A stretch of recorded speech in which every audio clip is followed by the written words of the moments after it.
How's it going, everybody? NuttyNu here, and today I want to talk about some quick tips about how to hunt moose in Alaska.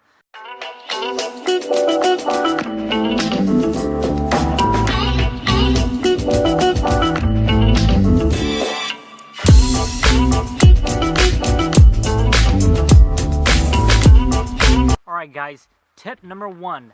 If you're hunting, first of all, you need to know the rules and regulation in your state. This video is more about Alaska.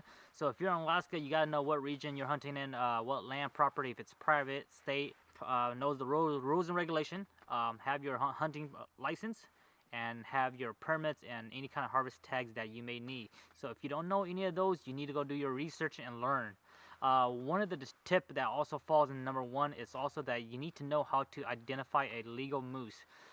So when you're reading through the regulation books, it's gonna say spike fork, 50-inch, 3 brown tine. Some are gonna say spike only, fork only. Some are gonna say 50-inch or 4 brown tine. You need to know what those terms means and how to identify a legal moose. So if you guys don't know those, I'm gonna show a picture right here, and this will kind of show you how to identify the moose and what brown tine means, what does spike mean, and what does fork mean. So you need to know those, and you need to know how to identify those on the field, because if you're looking at a moose and you can't identify if it's a 3 brown tine or the 4 brown tine, and that area that you're hunting in requires a 4 brown tine minimum, then you're in big trouble if you don't know what you're doing. So the safest thing is also when you're in doubt, don't shoot. That's the safest thing you can do. If you don't know if it's a legal bull or not, just don't shoot and move on.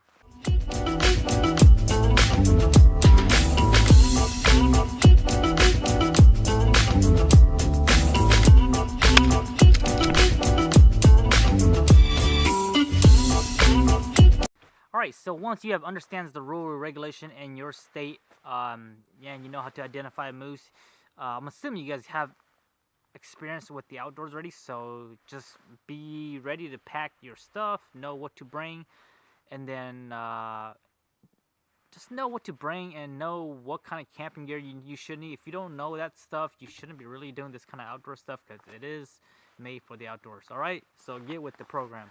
Alright, tip number 3. So once you get to your area, some of the best thing I'm gonna say is when you start to hunt, always be the first person to be rolling, whether you're on the trail or if depending on what kind of hunting ground you're in. You need to be awake. So if the sun rises at 6 a.m., you need to be up by 5 a.m., lock and loaded, geared up, ready to be in the field or searching for your moose, because these moose, they're not like humans. They wake up really early. So the best chance to see a moose is during the morning, right when the sun is starting to break out. So let's, like, for example, if the sun rises at 6 o'clock, you want to be in your field in the area lock and loaded by 5 o'clock, and you always want to be one step ahead of the moose, because if you're not one step ahead of that moose, you're not gonna find these moose. If you're those kind of person that would like to set your alarm at 6 o'clock, wake up, brush your teeth, eat breakfast, and then go hunt, well, guess what? You're not gonna be successful in your moose hunt, because by that time that moose is gonna be eating where you should have been, and guess what? By the time you're ready, that moose is already way out there taking a quiet nap in the deep bushes. And guess what? You're going to have to wait till the evening run, which is another good time, around the evening, right before sun sets, or you're just going to wait till the next morning and do it over again during the sun rises. And that's the number one mistake I've seen a lot of people do, is that they are not waking up early enough. They like to just sleep in, and they're not waking up early and not staying focused that, hey, these moose are, they're morning birds, and you need to be wide awake and be ready to roll.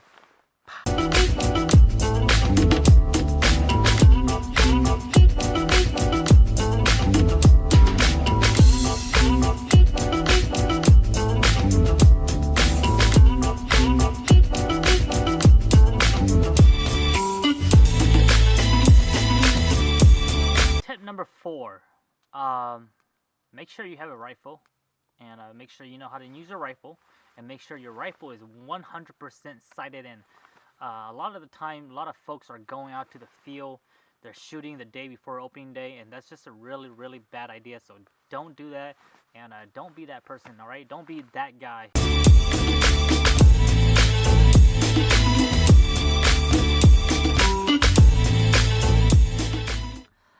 The second tip I can give you guys is that you need to be, this is a mental thing, you need to be positive. You always got to stay positive, and if you see other people not seeing moose or not getting moose, or if you're not seeing any moose that first few hours, don't be discouraged and always stay positive.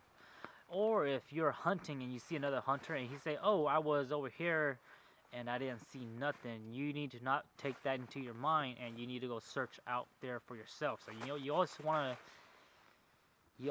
to do your own thing, and don't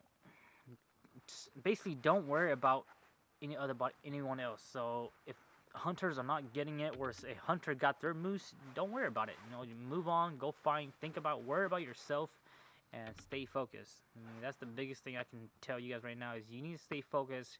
Worry about yourself, worry about your crew or your team if you're hunting in a group, and don't worry about anybody else that's hunting. If you hear gunshots, don't worry about it. Keep on going, keep on searching for your moose.